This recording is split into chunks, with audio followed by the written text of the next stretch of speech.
Welcome to the UK Data Service. This video is designed to show researchers who wish to use control level data how to log into the Secure Lab environment once they have been granted access. The Secure Lab is a facility for accessing data that are deemed too confidential or sensitive to allow researchers to download it. We have created a secure virtual research environment, our Secure Lab, which enables researchers to access and analyze data in a safe setting. To log into your account, click on the login icon on the top right hand side of the page. To access the Secure Lab, go to the Login to Secure Lab option. It may take a few seconds for the page to load, but once it has loaded, you'll be asked to enter your Secure Lab username and password. If you don't reach this page, there is a good chance that the IP address you provided us with is incorrect. If this happens, please contact your IT support to confirm your IP address and then contact us.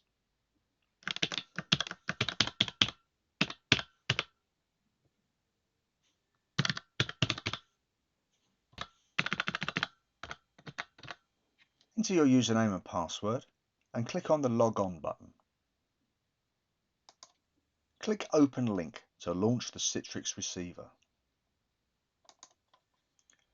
A new window should launch, although it may take a few moments. This is your Secure Lab desktop.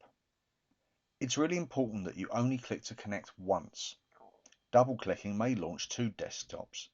These may function for a while, but they will eventually conflict and freeze your working session.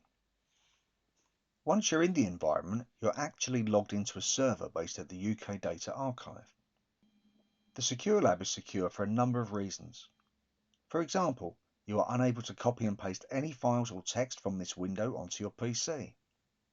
Neither can you connect this environment to your PC or any of its drives, or use the internet from within the environment. It really is a sealed off area. When you log into the Secure Lab, the first message you'll see is from the Citrix Smart Auditor software. Each time you log in, your session is monitored. We do this for security purposes and also to help researchers if they experience any difficulty when using the Secure Lab. Please note that the Secure Lab is unavailable every Tuesday between 10 AM and 12 noon. This is due to regular maintenance downtime.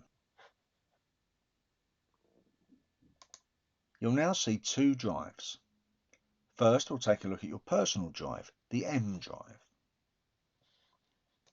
In here, you'll find a folder for each of the projects that you have been approved to undertake. Let's open the first one, Test Project 1. This is your project area, and you'll find a number of subdirectories. Each project area can be accessed by other users who are approved to work on the project in order to enable collaborative working. However, it is private to a project team. Other researchers using the Secure Lab will not be able to access this area. The original data folder contains the datasets that you have successfully applied to access. This is a read-only folder to prevent you from overwriting the clean data by mistake. You should make copies of the data files and paste them in the working folder. This is a writable directory where you'll undertake your analysis, manipulating datasets, etc. You can store any syntax files you produce in the syntax folder. This will help you to organize your work. You may wish to upload your own data, small area demographic data for example. For instructions on how to do this, please refer to your Secure Lab user guide. The Secure Lab user guide is given to all researchers that attend our training course and is also available inside Secure Lab itself for easy reference while you're working. If you've made a request for us to upload your own data or syntax, we'll save them in the Uploads folder. During the life of your project, you'll ask us to release some statistical results to you. Please save these in the SDC folder. Again, please refer to the user guide for details. Next, we'll go back to show you the references drive. This is a common reference library accessible to all researchers who log into the Secure Lab. Here you'll find a number of useful resources which will help you with your analysis. For Stata users, there is an ADO library in the folder marked ADO files. You can program Stata to retrieve Stata ADO files from here. If an ADO extension you require is missing, just let us know and we will add the extension to the collection.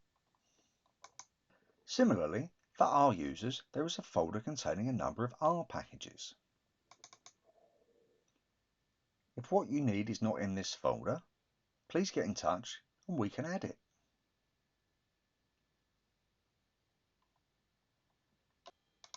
You'll also find a number of lookup tables.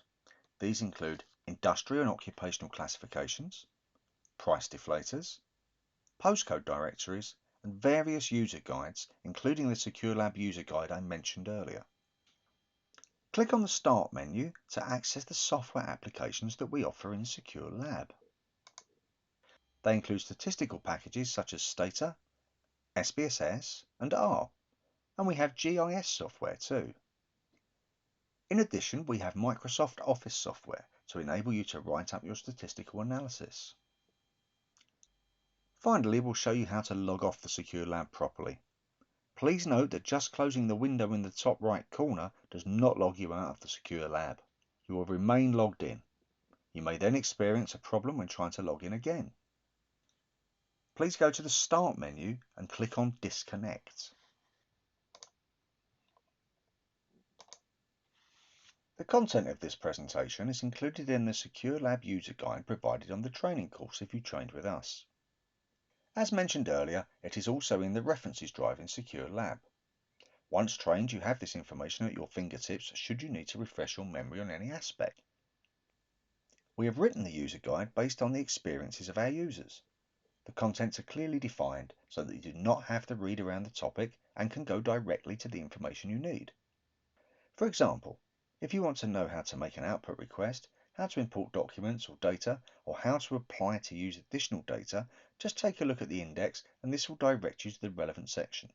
There's a lot of handy information in the guide and it is regularly updated, so we do recommend that you make use of it. For any queries not covered by the user guide, please contact us through one of our forms on the UKDS website or one of the other methods shown here. We hope that you have found this demonstration of the Secure Lab useful. We are always seeking ways of improving it, so please do contact us if you have any suggestions.